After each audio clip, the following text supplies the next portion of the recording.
Kamis pagi dolar Amerika Serikat menyentuh angka 18.014 rupiah. Penguatan mata uang Amerika Serikat ini membuat rupiah kian tertekan dan kembali mendekati rekor pelemahan terendahnya. Level 18.000 rupiah jadi sorotan karena dianggap sebagai batas psikologis. Kondisi ini memicu kekhawatiran terhadap dampaknya pada berbagai sektor ekonomi, termasuk harga-harga bahan pangan.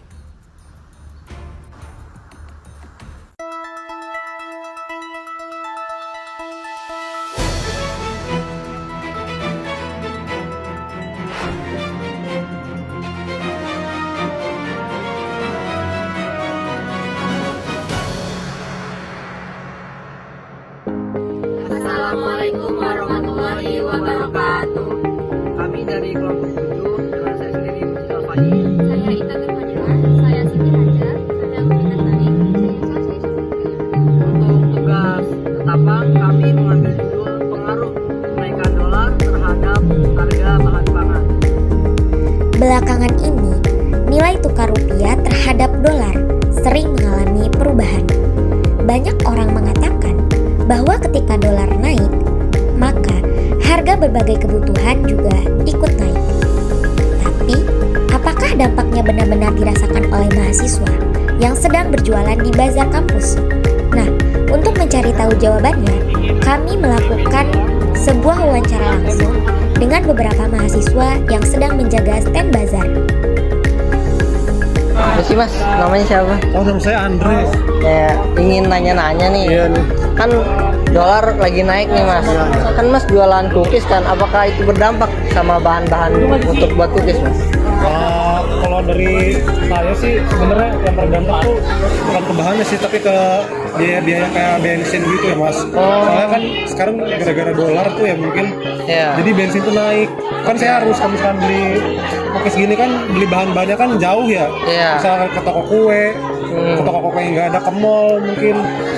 Gitu sih mas. Sama ini ya, kan saya jualan di kampus nih. Iya. Nah gara-gara bensinnya naik juga tuh jadi berdampak juga tuh, jadi apa nambah biaya bensinnya, biaya ongkos gitu mas. Jadi paling gara dolar naik tuh bensin segala macam jadi ikut naik gara Iya, biaya transportasinya juga naik gitu ya mas iya ya. benar.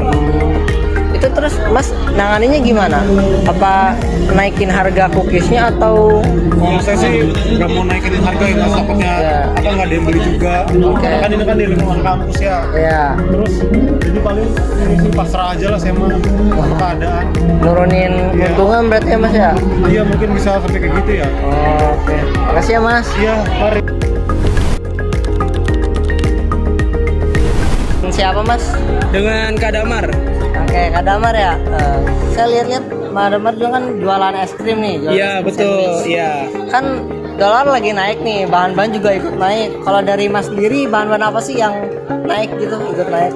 Nah sebenarnya kita kan sebenarnya nggak perlu butuh barang-barang yang banyak ya, cuman dengan kenaikan bensin nih ya kan, kita kenaikan bensin dan juga kenaikan plastik nih, itu tuh sangat berpengaruh banget ya, karena jujur ngerasa jadi beda banget harganya gitu. Oke. Jadi gara kenaikan bensin sama plastik itu harga-harga juga ikut naik ya? Iya betul, kenaikannya jadi ini barang-barangnya. Kalau dari mas sama kelompok sendiri gimana sih cara ngatasinnya?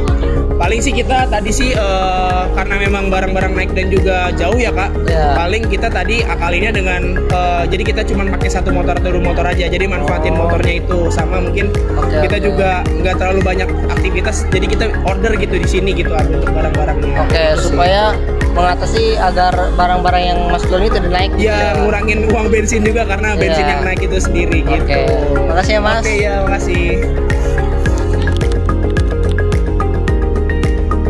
Boleh izin bertanya mas, namanya siapa? Jadi perkenalkan, nama saya Muhammad Akif Pratama, biasa dipanggil Agin. Saya merupakan jurusan S1 Manajemen angkatan 2023. Izin bertanya mas, ini kan bahan-bahan pangan ini lagi naik nih gara dolar salah satunya naik kan. Apakah ini apakah mas terdampak terhadap kenaikan bahan pangan ini mas? Tentu saja terdampak ya, apalagi dari sektor pangan itu sendiri. Yang dimana kalau dari sektor pangan sendiri itu kan, yang dimana itu salah satu kebutuhan kita ya untuk makan. Nah dari sektor pangan sendiri yang mungkin paling berpengaruh itu mungkin yang biasa jajanan murah atau biasa dibeli anak-anak SD seperti es cake itu paling yang biasa ya kena 500 ataupun 1000 gitu ya. Sekarang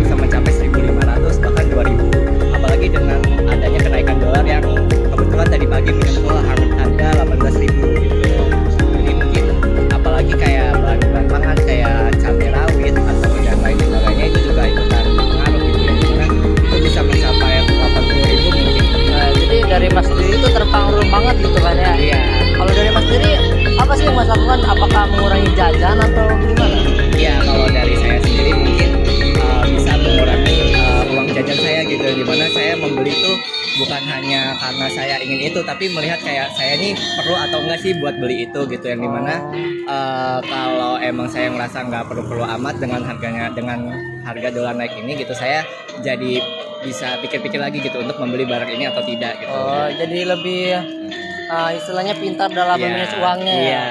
Oke, makasih ya Mas. Oh iya. Terima kasih ya. Nggak tahu nih videonya kerekam nggak? Oh, kerekam. Kalau nggak kerekam sulit. Masih ya game. Ya. Dari hasil wawancara yang telah kami lakukan sebelumnya, kami mendapati bahwa kenaikan nilai tukar dolar untuk saat ini belum sebegitu berpengaruhnya terhadap harga bahan pangan. Tetapi hal ini masihlah harus menjadi suatu perhatian, dikarenakan ada beberapa hal yang sudah naik, contohnya seperti BBM dan juga plastik, yang mana bisa menjadi awal bagi kenaikan harga pangan. Untuk mengatasi hal tersebut, kita perlulah menjalankan strategi yang dapat meminimalisir kenaikan harga tersebut, seperti diversifikasi pemasok, yaitu yang awalnya kita impor bahan pangan dari luar negeri, kita cari nih, ada nggak sih dalam negeri ini pemasok yang bisa memasok bahan pangan tersebut. Dan juga kita dapat melakukan efisiensi operasional untuk para pengusaha tentunya, sehingga harga jual dari barang-barang mereka atau dari bahan pangan mereka bisa diminimalisir kenaikan harganya, seperti itu. Menurut saya, untuk menjaga ketahanan pangan, saya sebagai mahasiswa dari PG PAUD itu bisa memulai dengan mengenalkan berbagai bahan pangan lokal seperti ubi, singkong, jagung, dan juga bahan pangan lokal lainnya kepada anak usia dini. Nah, anak-anak juga bisa untuk diajak menanam sayuran secara sederhana agar mereka lebih mengenal sumber bahan pangan yang ada di lingkungan sekitar kita. Nah, selain itu, berdasarkan hasil wawancara yang telah dilakukan, itu menunjukkan adanya kenaikan harga bensin dan juga plastik. Nah, menurut saya, dengan penggunaan kemasan yang lebih ramah lingkungan, seperti kemasan berbahan dasar dari singkong, hal itu bisa menjadi salah satu solusi, karena dengan memanfaatkan bahan lokal, itu dapat mengurangi penggunaan dari plastik biasa. Nah, dengan cara ini, kita itu tidak hanya mendukung ketahanan pangan, tetapi juga dapat mengajarkan anak untuk lebih peduli terhadap lingkungan sejak dini. Hubungan pengaruh kenaikan dolar pada harga bahan pangan dengan jurusan pendidikan bahasa Indonesia.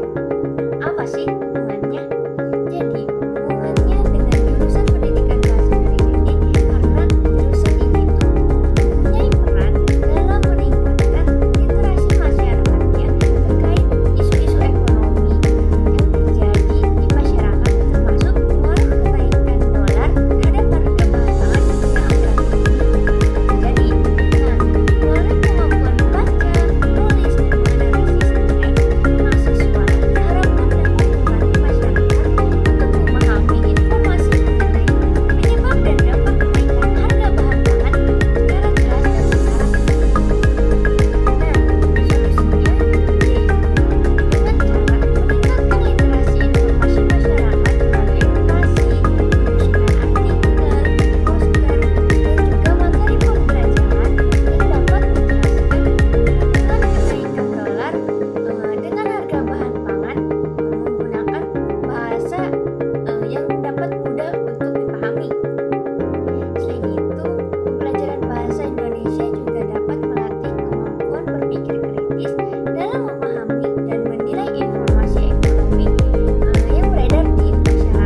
bensin dan plastik kemasan menjadi salah satu tantangan yang mereka hadapi saat berjualan.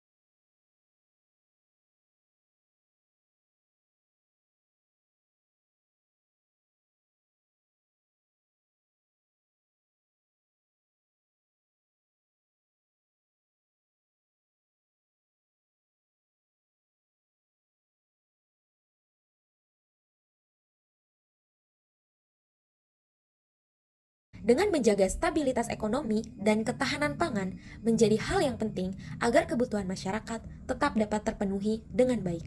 Terima kasih telah menyaksikan video ini.